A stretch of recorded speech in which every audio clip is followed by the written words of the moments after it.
Merci à toutes et à tous de nous avoir rejoints aujourd'hui pour cette présentation. Bilan de l'état du marché à la fois de l'immobilier et puis des SCPI au quatrième trimestre 2025. On est ravis de vous accueillir pour cette session qui va durer environ 1 heure, peut-être un petit peu moins en fonction des questions et réponses que vous aurez. Il y a une session de questions-réponses à la fin du format.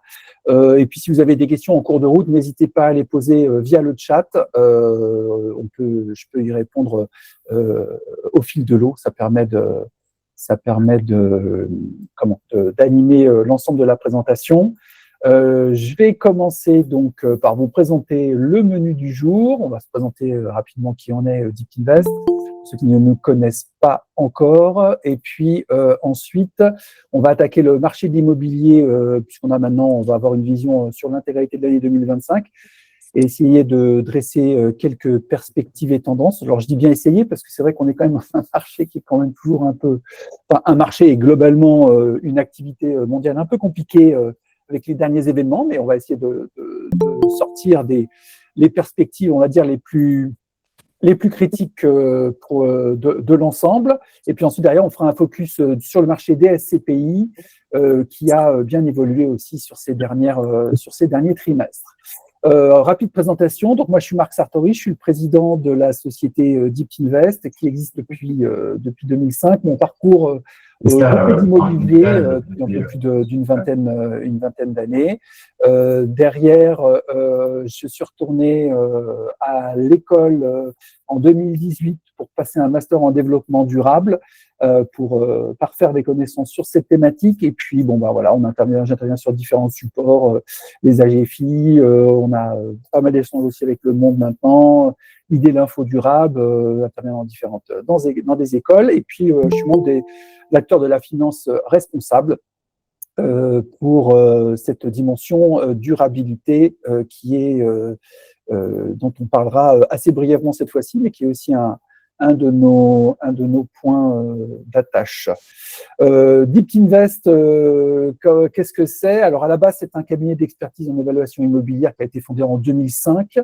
On a lancé le site deepinvest.fr en 2019 parce qu'on travaille avec beaucoup de CGP. Donc, on est à la fois une fintech, parce que vous verrez qu'on a des technos qu'on met à disposition des particuliers, mais aussi évidemment beaucoup des conseillers en gestion de patrimoine. On travaille et on a pris un statut à l'AMF d'analyste indépendant pour pouvoir analyser l'intégralité des fonds du marché. Notre objectif reste le même avec les années, à savoir démocratiser les fonds immobiliers qui sont pas toujours très évidents à appréhender. Et puis dans cette idée-là, on a proposé différents outils et des algorithmes qui permettent de scorer et d'analyser les fonds, algorithmes de performance financière, algorithmes de performance durable. Je vous en parlerai un peu plus loin dans la présentation, puisqu'à chaque trimestre, en fait, on met à jour les performances financières. Et puis, on a passé donc les 1300 inscrits sur la plateforme, un peu plus de 185 millions d'euros qui sont simulés ou suivis à date dans nos outils. Avec une croissance assez intéressante. Qu'est-ce qu'on fait, nous? On va faire des analyses, on va faire des notations avec nos Deep Index financiers et Deep Index durables qui sont mis à jour au trimestre pour la partie financière et une fois par an pour la partie annuelle et qui sont directement liés à la fois aux performances financières, mais aussi aux performances extra-financières des fonds, et qui sont là pour vous apporter des éclairages un peu plus complémentaires, un peu plus qualitatifs que ce que vous pouvez potentiellement avoir, et puis surtout une méthode commune pour permettre d'évaluer et de comparer les fonds les uns avec les autres. C'est pour ça qu'on a un petit comparateur.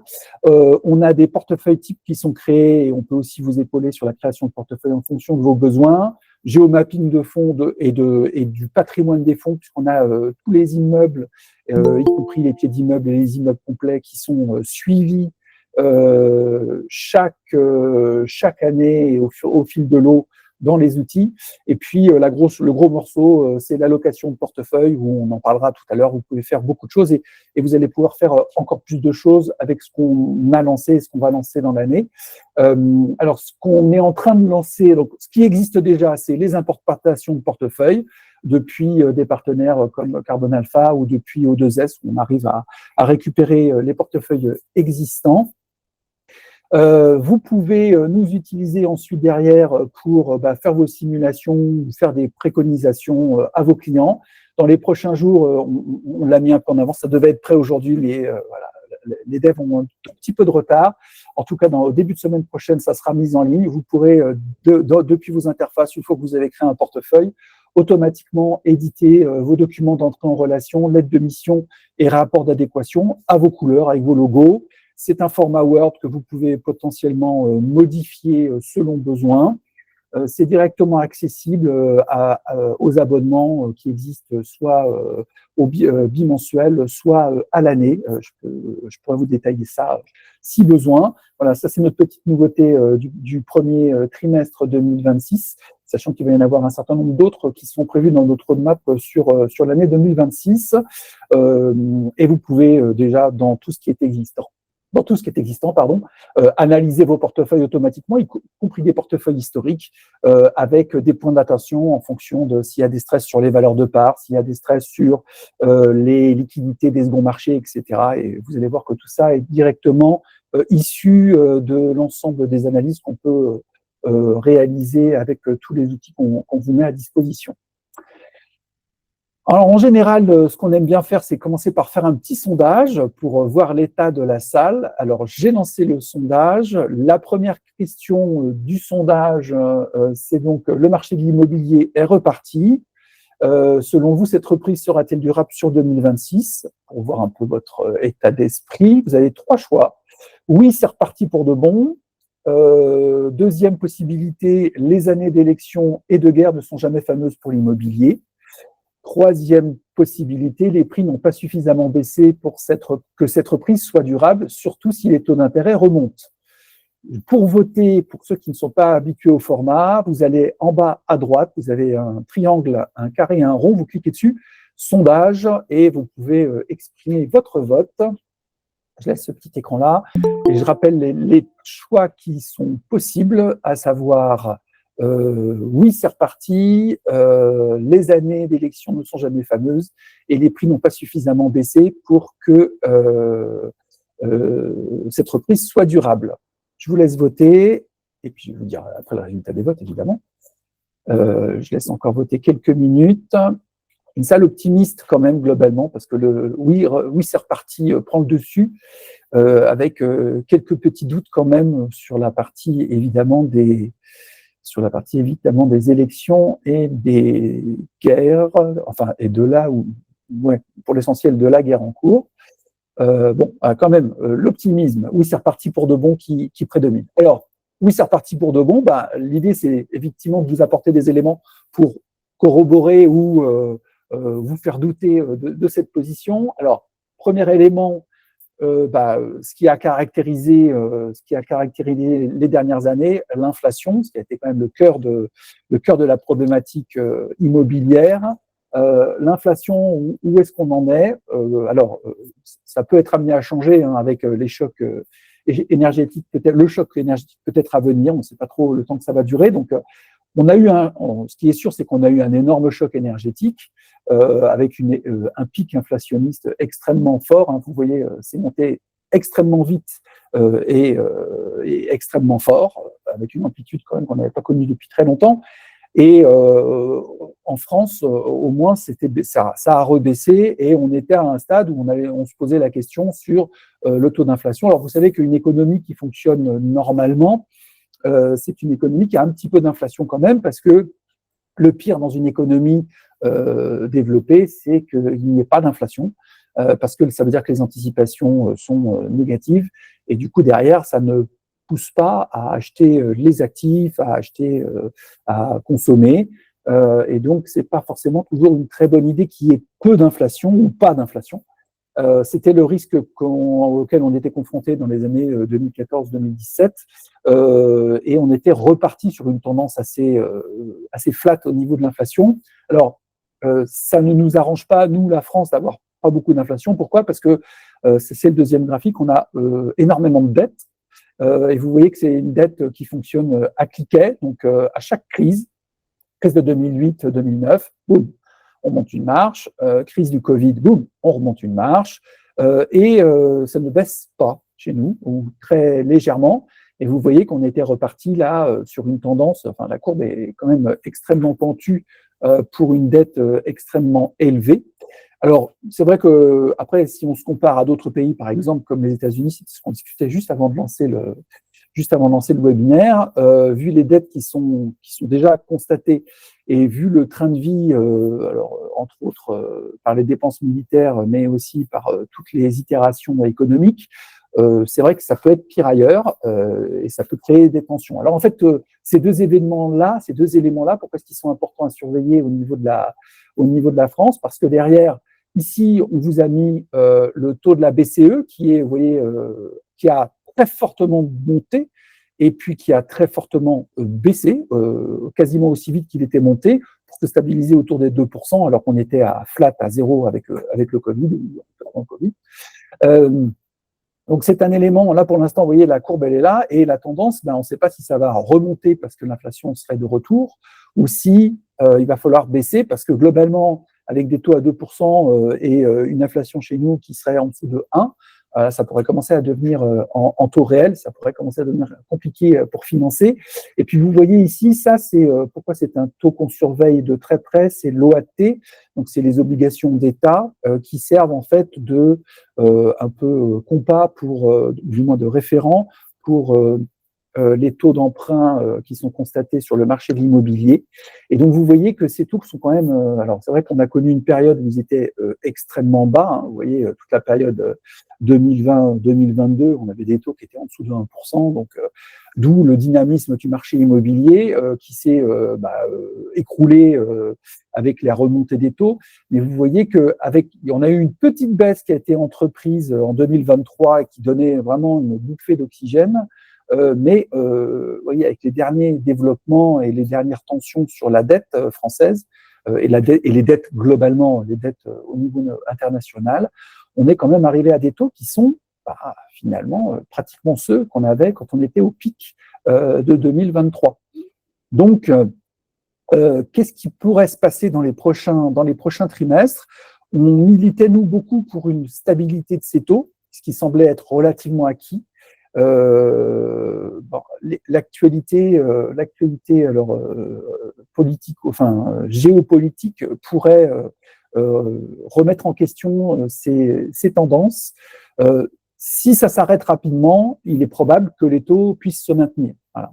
Si le conflit en place perdure, ça pourrait changer vraiment radicalement les tendances qui pouvaient être constatées sur ce début d'année 2026. Alors évidemment, personne n'en sait rien.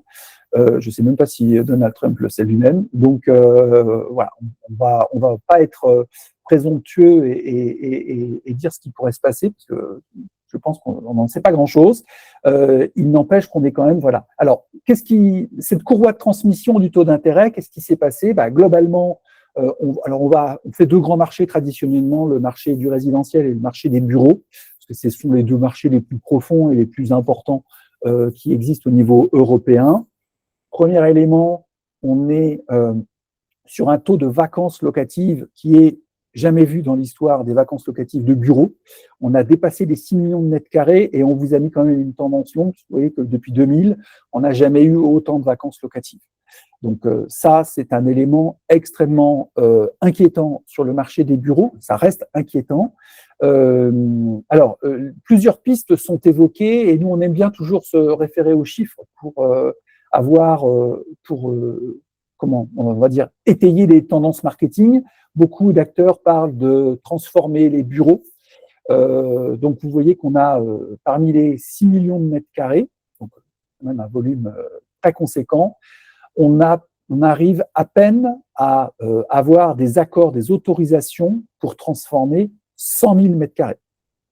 6 millions disponibles et on a des autorisations administratives pour 100 000 mètres carrés. Donc, vous voyez que ce n'est pas là pour le moment que va apparaître la corde de salut pour le marché des bureaux au global. Parce que globalement, si on doit faire les 100 000, si on doit reconvertir les 6 millions de mètres carrés qui sont disponibles, si c'est 100 000 par an, qu'on arrive à convertir, vous voyez qu'on va en avoir pour quelques années, ça se compte non pas en dizaines, mais je pense que si mon calcul de tête est bon, on doit être autour de 60 ans pour transformer toute cette surface.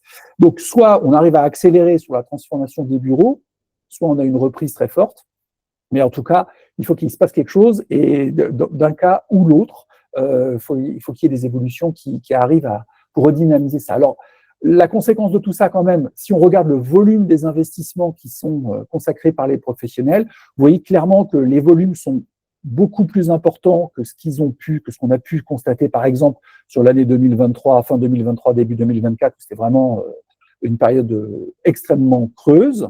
Le quatrième trimestre 2025 a été dynamique, a été beaucoup plus dynamique que ce qu'on a. Enfin, c'est le trimestre le plus dynamique depuis 2 ans. Donc c'est quand même intéressant. On n'est pas encore sur les bases de 2020 ou de 2021, qui étaient vraiment des trimestres extrêmement dynamiques, des années extrêmement dynamiques, mais il y a une reprise effective de ces tendances. Alors, une fois qu'on a dit ça, faut quand même regarder qu'est-ce qui s'est passé au niveau des prix, parce que clairement, au niveau des prix, on a eu quand même un très sérieux décroché des prix. Et vous voyez, ce sont les prix au mètre carré des bureaux acte en main. Alors, clairement, si ça, c'est pas une baisse de prix violente, moi, je ne m'y connais pas. Parce qu'en un peu plus d'une année, on a perdu l'intégralité de la hausse des prix qui avait été constatée depuis 2014, et on est revenu sur les bases de prix de 2014, ce qui est quand même extrêmement brutal. Alors, on s'est permis de rajouter, parce qu'en général, on s'arrêtait à ce graphique-là, mais on s'est permis de rajouter une petite dimension dans l'Île-de-France pour essayer d'identifier des sous-secteurs.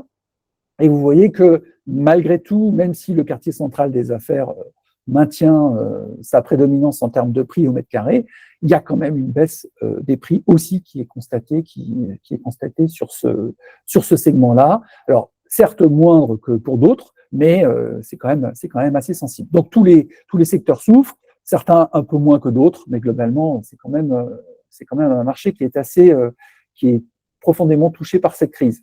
Alors, le paradoxe, quand même, parce qu'il y en a un, et c'est ce qui fait tenir le marché des bureaux, c'est qu'on a globalement une évolution des prix des loyers qui est toujours orientée à la hausse pour la partie du neuf restructuré, et puis on est quand même sur un marché qui a très fortement augmenté. Donc là, il y a une correction sur le dernier trimestre 2025 pour ce qu'on appelle la seconde main, donc c'est le marché de l'ancien en fait.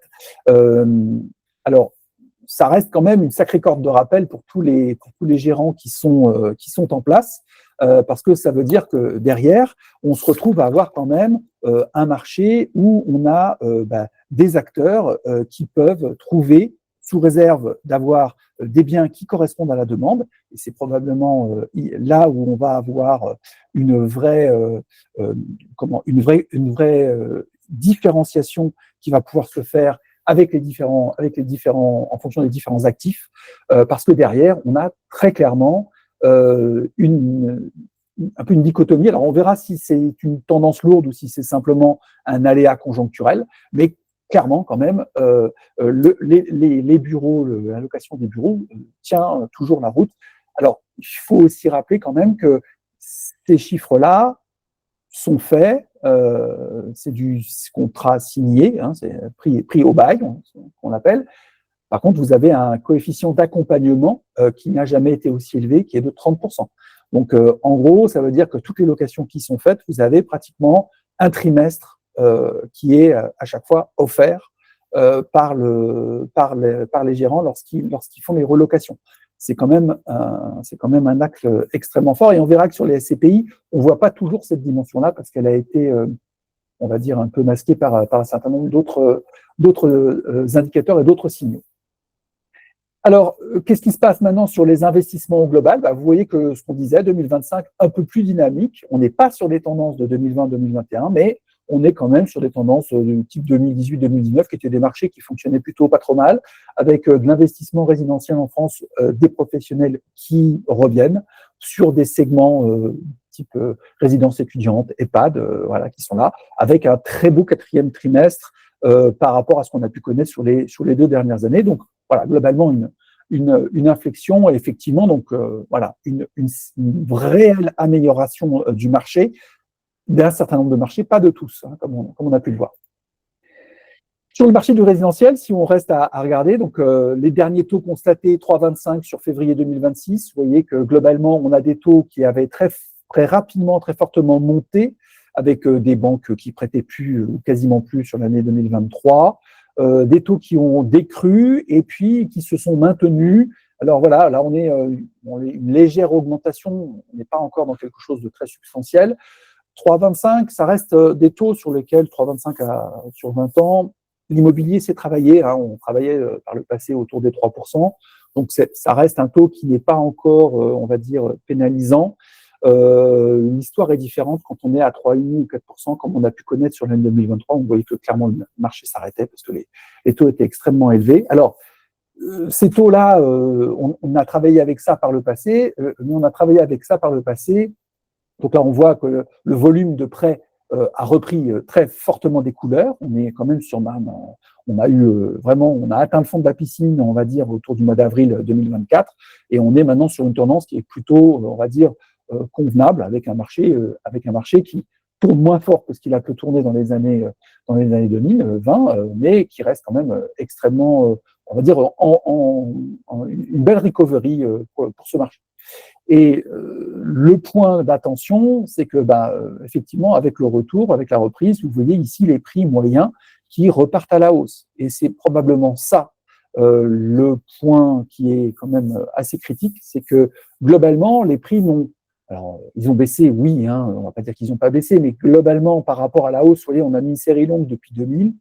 Globalement, le marché du résidentiel, du logement ancien, c'est quand même très fortement apprécié, hein, et c'est vraiment un euphémisme de le dire. Et c'est pas la petite baisse si on se retrouve avec de nouveau une augmentation assez forte des taux d'intérêt, on pourrait avoir un peu quelque chose qui se bloque. Donc voilà. C'est une tendance à surveiller. Il ne faudrait pas que les prix réaugmentent trop fort, parce que derrière, sinon, ça risque de à nouveau bloquer le marché. Et vous voyez que la dynamique est quand même de retour au niveau du volume des ventes, puisqu'on a un volume de ventes qui a repris des couleurs au global. Dans les logements anciens, c'est plutôt mieux que ce qu'on a pu connaître par le passé. On n'est pas sur des bases comme on avait connu dans les années 2020, où il y avait un nombre très important de mutations, mais on est quand même, on va pas dire que ça va mal. Pour l'instant, ça va plutôt mieux, voilà. Mais c'est encore assez fragile. On se fait ce petit tableau chaque trimestre parce que ça nous permet de voir un peu les évolutions. Quels sont les grands items les grands outils qui pourraient faire améliorer le marché de l'immobilier? Alors, le premier grand item, ce sont les taux qui restent toujours d'actualité, avec la norme inconnue sur le choc inflationniste ou pas, à venir ou pas. Donc ça, personne n'en sait rien. Le pouvoir d'achat va probablement être une thématique alors, les élections municipales, ça c'est presque fait, mais de toute la campagne présidentielle qui va nous porter jusqu'en 2027, avec une petite tendance française quand même à ouvrir les cordons de la bourse pour faciliter et plein de choses. Et peut-être qu'on va avoir enfin une élection où on va parler des vraies problématiques de dette. On n'est pas à l'abri d'une bonne surprise. Donc, c'est là où on est un peu à la croisée des chemins, on va dire, parce que vu le volume de dette français, si on rajoute encore une opération du type chèque énergie ou que sais-je, ça pourrait être encore extrêmement problématique pour les finances et donc indirectement, comme on l'a vu par voie de conséquence pour les taux d'intérêt. Donc, pour l'instant, une forme de stabilité sur cette dimension-là, mais on n'est effectivement pas à l'abri que ça devienne la problématique centrale avec les élections à venir. On attendait une stimulation fiscale depuis plusieurs trimestres maintenant. Elle est effective avec le statut Jeanbrun sur le neuf. Nous, on n'est jamais très fan des stimulations dans le neuf parce que globalement, le plus souvent, c'est capitalisé dans les prix et ça fait qu'augmenter les prix, et ça stimule la construction. C'est vrai que les promoteurs ont poussé un ouf de soulagement quand ce statut a été… alors, il ils remplacent pas complètement le Pinel, mais quand ce statut est apparu, parce que c'est eux, enfin, effectivement besoin de cette dimension-là pour redynamiser les ventes du neuf. Généralement, le neuf, quand le neuf arrive sur le marché, ça peut avoir tendance à un petit peu stimuler une forme de baisse des prix sur l'ancien parce que les projets neufs sont toujours plus aux normes. Bon, voilà. Reste à savoir comment tout ça va être accepté et interprété par le marché. Pour l'instant, c'est extrêmement récent. Mais en tout cas, celui-là est sorti dans la conjoncture politique qu'on a actuellement. C'était pas forcément gagné. Donc, ça peut peut-être être un appel d'air sur ce marché du neuf. En tous les cas, ça ne peut que améliorer les choses. On est tellement bas aussi sur le neuf que ça peut pas aller, on peut pas aller beaucoup plus bas. La hausse des impôts reste forcément d'actualité parce que derrière, si on a encore des aides, forcément, il y aura des hausses d'impôts à la clé parce qu'il faut boucler un budget qui est déjà tellement déficitaire. Donc, notre probabilité de survenance reste extrêmement forte. La libération sur les contraintes environnementales, on était à moyenne, on le maintient à moyen. Pourquoi? Parce que une fois que tout le monde a compris que le DPE, au moins dans l'ancien, mais c'est aussi valable pour toute la partie bureau, que les performances énergétiques des bâtiments sont devenues centrales dans l'évaluation du prix. Derrière, même si les contraintes réglementaires s'allégeaient, il n'empêche que c'est quand même entré dans les têtes et dans les bourses. Et donc, il est peu probable que cette thématique disparaisse. Et finalement, quelque part, nous, on trouve que c'est un peu logique qu'il y ait enfin un prix sur la contrainte environnementale. Alors, sachant qu'effectivement, si on est les seuls à faire l'effort, ça risque d'être pénalisant, les seuls au niveau français à faire l'effort. Si on fait tous les efforts au niveau européen, peut-être que ça a plus de sens, et probablement que ça a plus de sens. On aura probablement du mal à convaincre les États-Unis de Donald Trump de faire des gros efforts sur cette dimension-là, mais les Chinois sont en avance aussi sur cette dimension-là. Donc voilà, il y a quand même un sujet qui, pour nous, ne disparaîtra probablement pas. Et puis, la dernière grande évolution qui a vraiment impacté énormément, alors là, pour le coup, les bureaux, c'est tout ce qui était télétravail, avec, on le voit bien, l'État qui est très courageusement resté et se cache derrière les entreprises pour revenir sur cette dimension de télétravail, qui pourrait avoir un impact extrêmement fort, parce que lorsque tout le monde va revenir sur le lieu de travail, et c'est quand même un mouvement qui est maintenant enclenché, on passe de 3 jours de télétravail à 2 jours, et puis un certain nombre de sociétés comme Société Générale ou d'autres, on dit finalement c'est une journée, voire plus du tout. Va falloir de nouveau des surfaces pour accueillir tout le monde en présentiel. Et là, pour le coup, ça pourrait être quand même une vraie bouffée d'oxygène pour ce marché des bureaux qui a besoin de relance. Voilà, donc un marché, la reprise est effective pour un certain nombre de segments et avec des vrais inconnus et effectivement un inconnu géopolitique qui peut se résumer à combien de temps ça dure. Plus ça risque de durer longtemps et plus ça risque d'impacter les économies qui étaient en reprise. Et donc, voilà, avec quand même encore pas mal d'incertitudes qui se doublent en France avec les incertitudes des élections. Donc, voilà, les prochains trimestres vont être extrêmement intéressants à surveiller. Qu'en est-il du marché de la pierre-papier pour vous? Deuxième petit sondage que je lance tout de suite. Toc. Le marché de la pierre-papier marque des signes de reprise. Qu'en est-il pour vous? Proposez-vous de nouveau ce support? 3 réponses possibles. La première, mes clients restent fidèles à la pierre-papier, donc oui, ils sont de retour. Deuxième possibilité, la dernière crise a laissé des traces, la confiance est rompue avec mes clients, ils privilégient désormais d'autres supports. Troisième possibilité, l'attentisme prime encore. Et les quelques signes de reprise ne font pas oublier la grave crise de liquidité toujours en cours. Méfiance absolue. Je vous laisse voter. Donc, pour voter, je vous rappelle, en bas à droite, le triangle rond, le carré. Vous choisissez sondage et vous pouvez opter pour l'une des 3 réponses. Mes clients restent fidèles, ils sont de retour, la crise a laissé des traces et l'attentisme est encore présent. Les clients semblent de retour chez vous, c'est une bonne nouvelle, on va vous épauler dans cette démarche. Il y a une méfiance aussi quand même des clients, et la méfiance qui est pas très loin quand même, et la crise de liquidité est toujours en cours, et on va regarder tout ça un petit peu plus dans le détail, effectivement, merci à tous les participants. Bon, il y a la reprise qui se matérialise quand même sur ce marché et c'est ce qu'on va regarder. Pour ceux qui vivent sur une autre planète et qui ne connaissent pas comment fonctionnent les SCPI, on embarque tout le monde chez Deep Invest, même les nouveaux arrivants sur ce marché. Comment ça fonctionne une SCPI? Une SCPI, vous lui confiez de l'argent, le gérant achète pour vous des immeubles, il les loue, et quand il les loue, il touche des revenus qu'il vous reverse sous forme de dividendes qui sont versés trimestriellement ou mensuellement en fonction des fonds. Et puis, au travers des expertises du patrimoine, et vous pouvez avoir des revalorisations de la valeur de la part. Alors, vous voyez qu'on parle de variation. Tout le monde espère des revalorisations positives. Les dernières années ont montré qu'il y avait aussi des revalorisations à la baisse.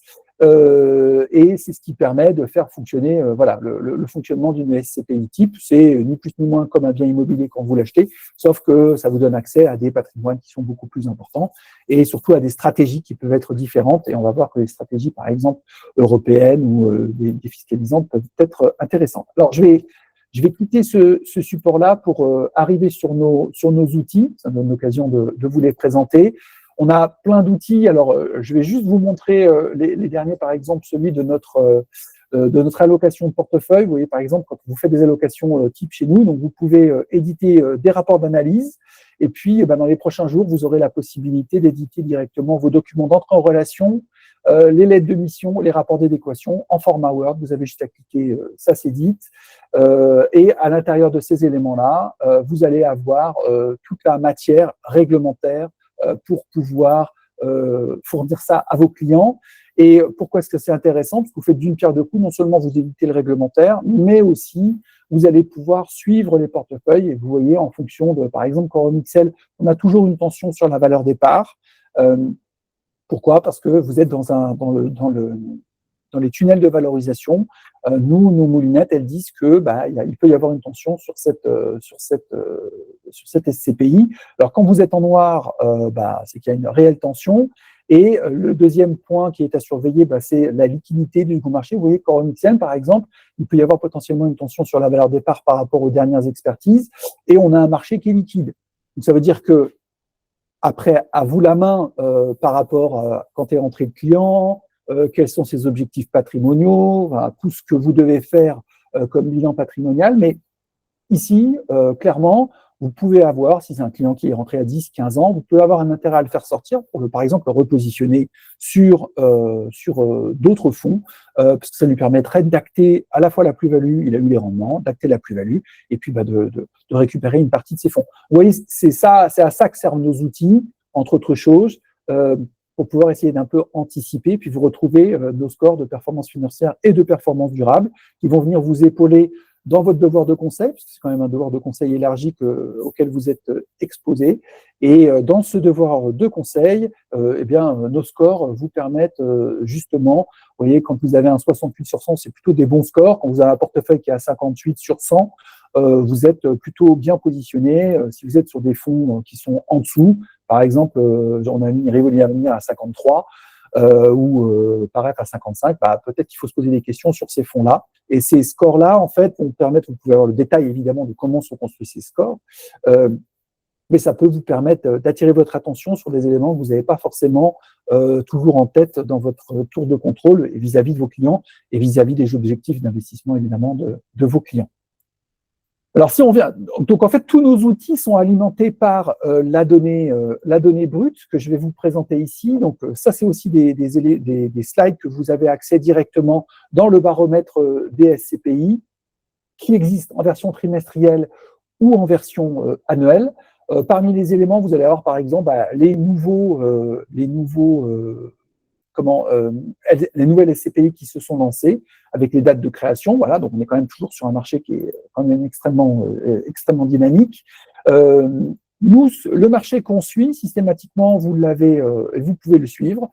Vous voyez que on va récupérer les informations par rapport aux éléments qui sont publiés par les gérants de fonds.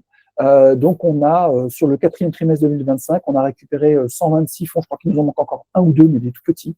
On a 126 fonds qui ont publié en SCPI de rendement et 18 fonds qui ont publié en SCPI fiscal. Attention, certaines SCPI ne publient pas tous les trimestres, certaines publient au semestre. C'est pour ça que vous avez toujours les deuxième et quatrième trimestres qui sont beaucoup plus fournis en termes de données. En gros, maintenant, on est quand même sur à peine une dizaine de fonds qui ne publient pas au semestre. Enfin, il faut quand même l'avoir en tête. Donc voilà, un marché qui est extrêmement dynamique. Si on refait, on fait un récap, j'ai pas mis les années passées, mais en 2024, on était encore à 112 fonds sur le marché, on arrive à 126, donc il y a quand même 14 nouveaux fonds qui publient désormais. Et on était, il y a encore quelques années, à une quarantaine ou une cinquantaine de fonds SCPI. Donc, voilà, un marché quand même qui est extrêmement dynamique. Et ça, c'est une bonne nouvelle, parce que ça vous permet de faire des allocations diversifiées. Et c'est à ça qu'on sert aussi pour vous, à vous identifier de nouveaux fonds potentiellement qui pourraient être intéressants pour vous. Un point à noter sur ce trimestre, vous voyez que ça fait quand même plusieurs trimestres. Si je regarde le deuxième trimestre, on était à 85 milliards de capitalisation. On a eu encore des baisses de valeur de part, puisqu'au deuxième trimestre 2025, on était à 83 milliards. Et vous voyez que pour la première fois, on est sur une inflexion de marché, c'est-à-dire un marché qui croît de nouveau en termes de capitalisation. Ça veut dire deux choses. Un, les SCPI qui collectent le plus sont présentes.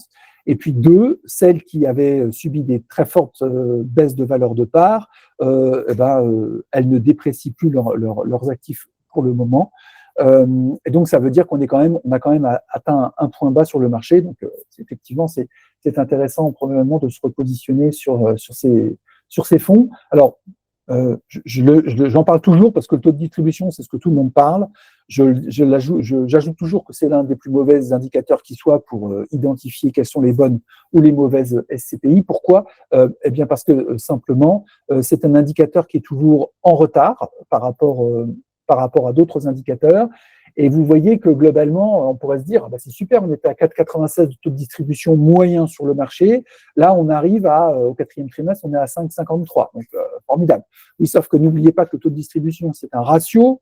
C'est le ratio entre le dividende qui est versé et la valeur des parts. Comme la valeur des parts, en moyenne, marché a beaucoup baissé sur les derniers trimestres. Fort logiquement, quand le dénominateur il baisse, globalement, le ratio augmente. Voilà, ça ne veut pas dire pour autant que tout va bien sur le marché et qu'il faut prendre tout ceci comme argent comptant. Bien évidemment, il y a des choses qui sont à regarder pour ne pas uniquement utiliser cet item qui est quand même une nouvelle fois un item assez faible en termes d'explication de comment fonctionne un fonds et s'il fonctionne bien ou pas bien, puisque en plus un certain nombre de gérants vont doper leur taux de distribution en faisant des ventes d'actifs avec parfois de la plus-value. Et donc, c'est cette plus-value qui peut être distribuée, qui peut venir doper en fait le taux de distribution et donc doper la rentabilité des loyers. Donc, voilà, toujours bien faire attention à ce taux de distribution, comment est-ce qu'il est utilisé. De la même manière, vous avez un autre taux qui existe, qui est le taux d'occupation financier. Alors, le taux d'occupation financier, ça pourrait être un indicateur intéressant parce que c'est celui qui permet, en fait, c'est un ratio entre la totalité des loyers qui pourraient être perçus par le fonds s'il arrivait à louer l'intégralité de sa surface par rapport aux loyers qui sont perçus. Donc, globalement, on se retrouve à avoir des taux d'occupation qui sont très bons et vous voyez qui ne bougent pas ou très peu, très faiblement. Alors, ça s'explique alors déjà parce que on a globalement des gérants qui savent louer leur patrimoine. Ça, c'est quand même un élément déjà critique et structurant, évidemment. Mais on a aussi un changement de calcul qui est intervenu dans le cours de l'année 2023-2024 avec un taux d'occupation financier qui ne met pas, qui n'isole pas les gestes commerciaux, ce qu'on appelle les franchises de loyer pudiquement, c'est-à-dire les aides, et on a vu que les aides étaient autour de 30%. Donc, vous voyez que ça peut avoir un impact quand même assez sensible. Alors, je ne dis pas que tout le monde a à 30%, c'est pas ça, mais il y en a un certain nombre qui sont à 30%, peut-être même, parce que c'est un taux moyen, peut-être même qu'il y en a un certain nombre qui sont au-dessus, et on ne le voit pas pour autant dans le taux d'occupation financier. Donc, là encore, c'est un indicateur qui est à prendre en compte, mais avec un certain nombre de précautions. Je vais vous parler ensuite, évidemment, de capitalisation. Alors, la capitalisation. Alors, attention, il va y avoir beaucoup de chiffres, mais vous allez voir, on va le faire tranquillement et par étapes. On est sur un marché, la grande courbe, là, ce sont les bureaux. L'essentiel des SCPI reste des SCPI de bureaux.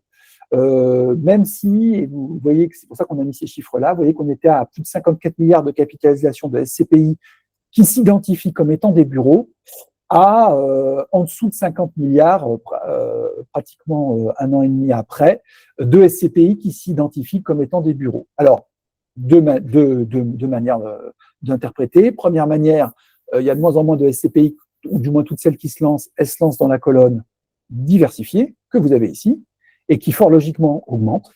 Voilà. Donc, c'est le gérant qui décide dans quelle case il se met. Donc, s'il se met en diversifié, même s'il a des bureaux à l'intérieur, il sera quand même diversifié.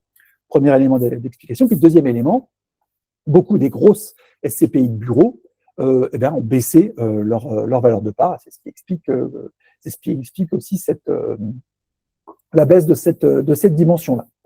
Je vais aller, je vois que le temps passe, je vais aller rapidement, mais de manière assez substantielle. On va pas détailler les TD. Vous voyez, tous ces éléments-là sont disponibles. On va vous montrer la collecte, évidemment, parce que c'est ça qui est intéressant. Le top 10 de la collecte, on a quand même ici des collectes qui sont extrêmement fortes sur les derniers trimestres. Donc là, c'est du cumulé, hein, attention, avec des volumes qui sont extrêmement forts. Je pense qu'on a un petit souci sur Hirokozen parce que c'est pas 478 millions sur le trimestre écoulé. Les autres sont effectivement bonnes sur cette dimension-là.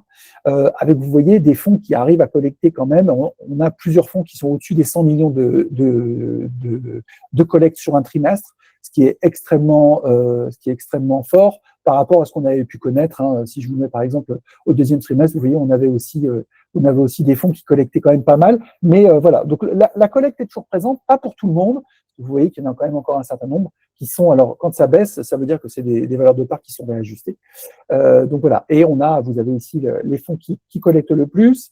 Je vais aller sur le marché des parts, parce qu'on a un énorme sujet, et je voulais juste faire un focus sur, voilà, nous globalement, on suit chez DeepInvest le volume de parts qui sont en suspens sur les seconds marchés des fonds.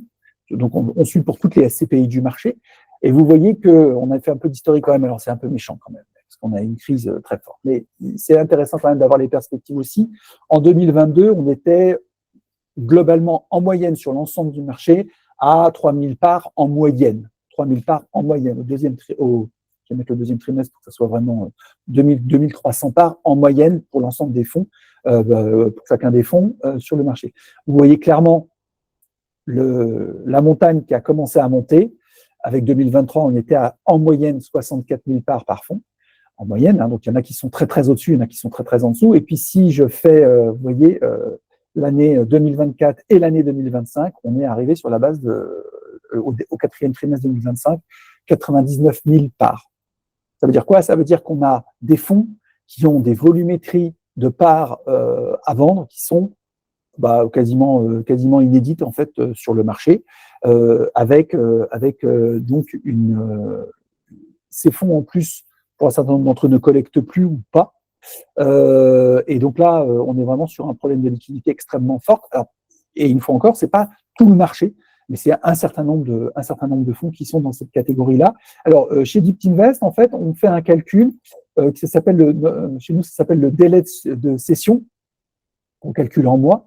Alors, là encore, c'est une moyenne. Attention, vous voyez que par certains segments, on a des segments qui sont extrêmement pénalisés. Par exemple, des segments alternatifs, mais on a aussi les segments de la santé et de l'éducation et évidemment les bureaux qui sont extrêmement pénalisés. D'ailleurs, on les a retirés du champ parce qu'en fait, on n'arrivait pas à les voir sur les graphiques parce qu'il y a certaines SCPI de bureaux qui sont parfaitement illiquides.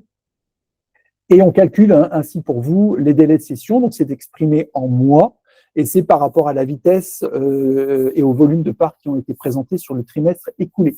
Donc, vous voyez qu'on a quand même des SCPI pour lesquelles ça va bien. Globalement, c'est quand même pas les plus anciennes. Vous voyez que toutes les anciennes, elles sont, si je trie par date, toutes celles qui sont vraiment anciennes, elles sont c'est bien des mois, par exemple, période Grand Paris, on est à 324 mois de délai pour vendre ses parts. Alors, ça veut dire qu'il y a toujours une capacité de vendre. Il ne faut pas être pressé, manifestement. Et puis, il y en a certaines pour lesquelles on n'arrive même plus à calculer, parce que ça veut dire qu'en fait, il y a plus de parts qui sont présentées sur le second marché, et on voit un certain nombre de fonds qui ont décidé de passer en capital fixe. Pourquoi ? Parce que ça leur permet, en fait, de figer une situation et peut-être d'avoir une possibilité pour les associés qui veulent sortir, de sortir plus facilement, sachant que vu les volumes de parts qui sont à la vente sur un certain nombre de fonds, le fait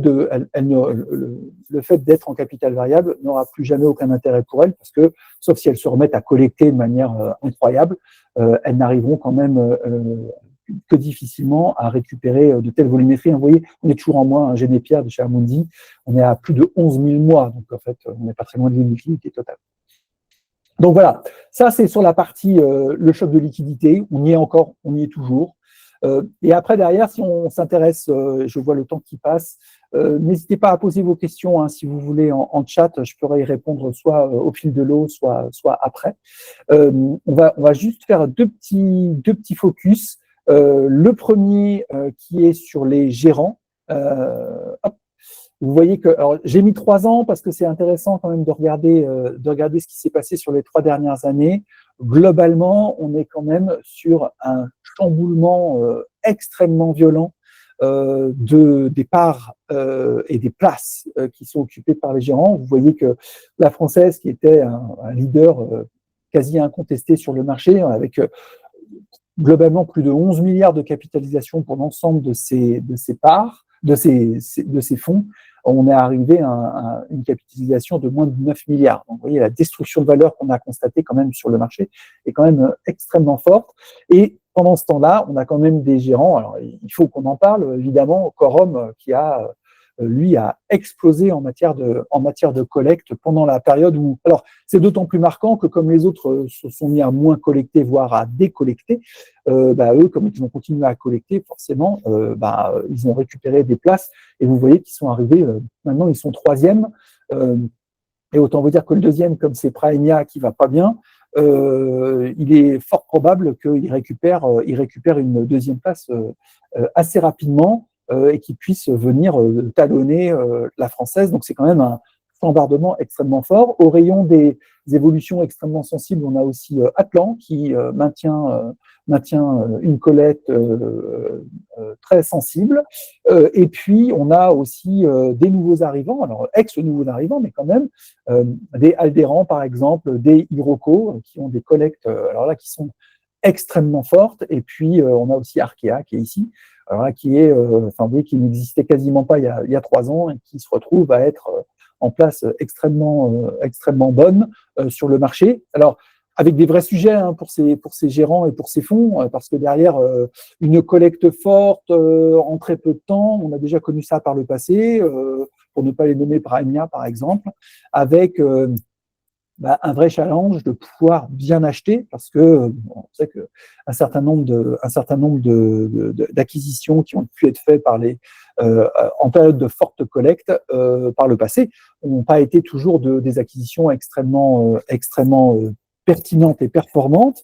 Et du coup, c'est vrai que l'idée, ça serait pas de se retrouver dans la problématique qu'on a pu connaître il y a quelques trimestres avec les nouveaux fonds. Donc voilà, c'est quand même quelque chose à surveiller. Et puis je vais aller vous parler brièvement, juste pour vous le montrer. Alors voilà, chaque trimestre, comme je vous le disais, on calcule nos scores, nos deep index financiers avec les explications à chaque fois, puisque la note sur 100 points, elle est constituée en fait de plusieurs items.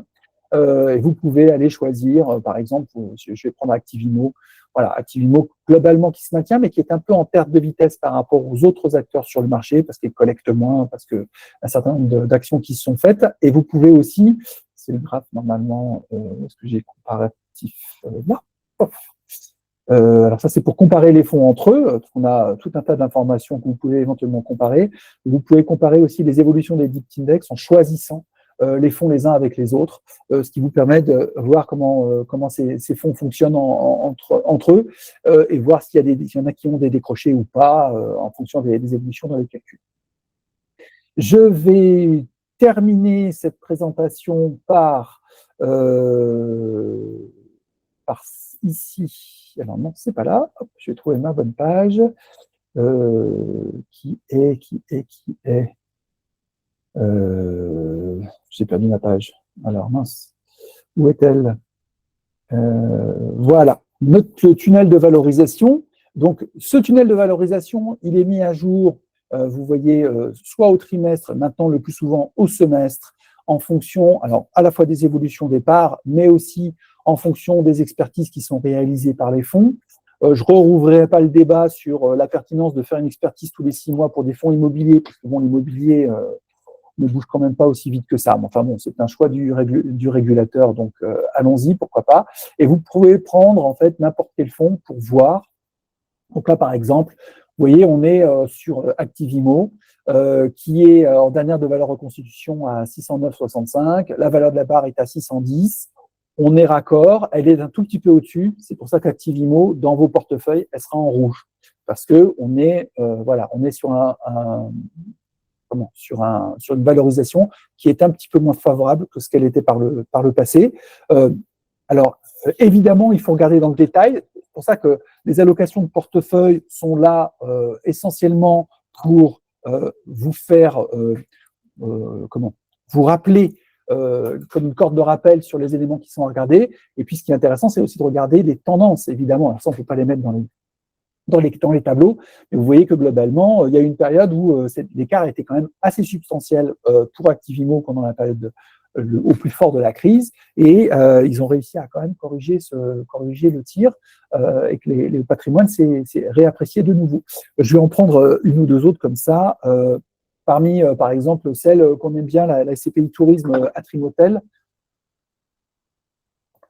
Cette SCPI qui est spécialisée sur le tourisme, vous voyez qu'elle a une valeur de part qui est relativement stable, et ils arrivent à passer quand même les crises avec toujours un petit matelas de sécurité, ce qui est quand même assez intéressant quand vous les proposez. Et puis, je vais parler de, je sais pas, si je prends, on parlait d'épargne pierre, qui est quand même une SCPI historique. Vous voyez que là, elle est basculée en rouge.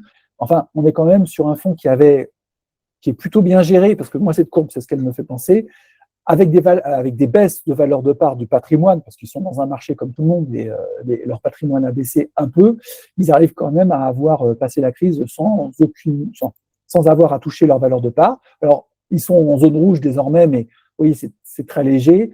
Alors, je ne tire pas sur les ambulances, mais Patrimo Commerce, on a tellement dit que c'était dangereux comme fonds. Et depuis très longtemps, vous voyez, depuis 2021, ce fonds était surévalué. Voilà. Donc la crise est arrivée et a frappé de plein fouet un fonds qui était surévalué en termes de patrimoine. Et vous voyez qu'ils ont fait deux baisses, et on est encore sur un patrimoine qui est toujours surévalué, puisque là, on va être en noir sur ce fonds-là. Alors, voilà, c'est pour ça que ce graphique est intéressant, parce que ça explique aussi la stratégie du gérant. Et alors, évidemment, si je prends des nouvelles, des fonds assez récents, je vais prendre Eden, par exemple. Non, j'ai même pas de graphique. Je vais en prendre qui Epicap, tiens. Non, celle-là est toute nouvelle, Nano. Je me suis trompé. Voilà. Vous voyez, sur les nouveaux fonds, ce qui est intéressant, c'est de regarder comment se fait la valorisation des parts.